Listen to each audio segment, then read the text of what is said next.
भारतीय चित्रपट संगीत आणि मराठी भावगीतांच्या विश्वातील एक अजरामर स्वर आज काळाच्या पडद्याआड गेला. ज्येष्ठ पार्श्वगायिका सुमन कल्याणपूर यांचे रविवारी मुंबईतील त्यांच्या राहत्या घरी वयाच्या 89व्या वर्षी वृद्धापकाळाने निधन झाले. त्यांच्या निधनाने भारतीय संगीतसृष्टीतील एका सुवर्णयुगाचा अंत झाल्याची भावना संगीतप्रेमी, कलाकार आणि चाहत्यांकडून व्यक्त होत आहे. 7 दशकांहून अधिक काळ आपल्या मधुर, निर्मळ आणि सुरेल आवाजाने रसिकांना मंत्रमुग्ध करणाऱ्या सुमन कल्याणपूर यांनी हिंदी आणि मराठी संगीत क्षेत्रात अमूल्य योगदान दिले. त्यांच्या स्वरातील गोडवा, शब्दांमधील भावस्पर्शी मांडणी आणि शास्त्रीय संगीताचा मजबूत पाया यामुळे त्यांनी स्वतःची वेगळी ओळख निर्माण केली. त्यांच्या निधनाची बातमी समजताच देशभरातील संगीतप्रेमींमध्ये शोककळा पसरली. सुमन कल्याणपूर यांचा जन्म 1937मध्ये तत्कालीन पूर्वी बंगालमधील आताचा बांगलादेश येथील ढाका येथे झाला. त्यांच्या लग्नाआधीचे नाव सुमन हेमाडी असे होते. 1943मध्ये त्यांचे कुटुंब मुंबईत स्थायिक झाले.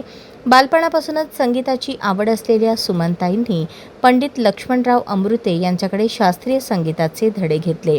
याच काळात त्यांच्या गायन कौशल्याला योग्य दिशा मिळाली. वयाच्या अवघ्या 17व्या वर्षी त्यांनी चित्रपटसृष्टीत पदार्पण केले.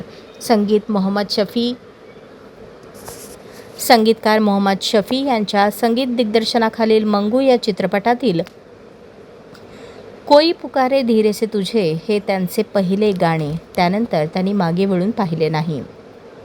कारकिर्दीच्या सुरुवातीला त्यांच्या आवाजाचे साम्य भारतरत्न लता मंगेशकर यांच्या गायकीशी असल्याचे अनेक संगीतकारांना वाटत असे. त्यामुळे त्यांना अनेकदा दुसरी लता असेही संबोधले गेले. मात्र सुमन कल्याणपूर यांनी कधीही तुलना किंवा वादाचा मार्ग स्वीकारला नाही. त्यांच्या आवाजात एक वेगळी कोमलता आणि भावस्पर्शी ताकद होती. त्यामुळे रोमॅन्टिक गीतांपासून भक्तिगीत, भावगीत, लोरी आणि शास्त्रीय अंगाच्या रचनांपर्यंत सर्व प्रकारच्या गाण्यांमध्ये त्यांनी अवीट ठसा उमटवला.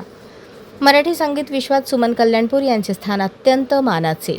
त्यांच्या स्वरांनी अनेक गाणी अजरामर झाली.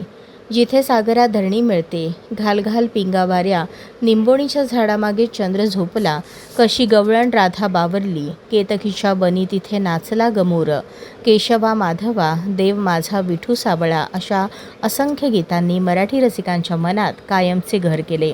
त्यांनी गायलेली भक्तिगीते आणि भावगीते आजही महाराष्ट्रातील घराघरात ऐकली जातात. त्यांच्या आवाजातील भक्तिभाव आणि शब्दातील आत्मीयता श्रोत्यांच्या मनाला थेट स्पर्श करून जाते. हिंदी चित्रपटसृष्टीतही सुमन कल्याणपूर यांनी अनेक लोकप्रिय गीते गायली. त्यांचा मधुर आवाज, अचूक उच्चार आणि भावपूर्ण सादरीकरण यामुळे त्या संगीतकार आणि गीतकारांच्या पसंतीच्या गायिका ठरल्या. अनेक दिग्गज संगीतकारांसोबत त्यांनी काम केले आणि आपल्या गायकीने सुवर्णकाळातील चित्रपट संगीत अधिक समृद्ध केले. सुमन कल्याणपूर यांच्या निधनानंतर संगीत, चित्रपट आणि सांस्कृतिक क्षेत्रातील मान्यवरांनी हळहळ व्यक्त केली.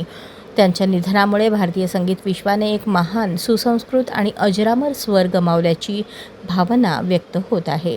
त्यांच्या पार्थिवावर सोमवारी सकाळी मुंबईत अंत्यसंस्कार करण्यात येणार आहेत. त्यांच्या पश्चात मुलगा, कुटुंबीय, असंख्य चाहते आणि समृद्ध संगीत वारसा असा मोठा परिवार होता. सुरांच्या दुनियेतला एक तेजस्वी तारा अस्ताला गेला असला तरी सुमन कल्याणपूर यांचा मधुर स्वर त्यांच्या गीतातून कायम रसिकांच्या हृदयात घुमत राहील. अशाच नवनवीन अपडेटसाठी जनता राज्य न्यूज चॅनलला सबस्क्राईब करा, लाईक करा आणि शेअर करायला विसरू नका.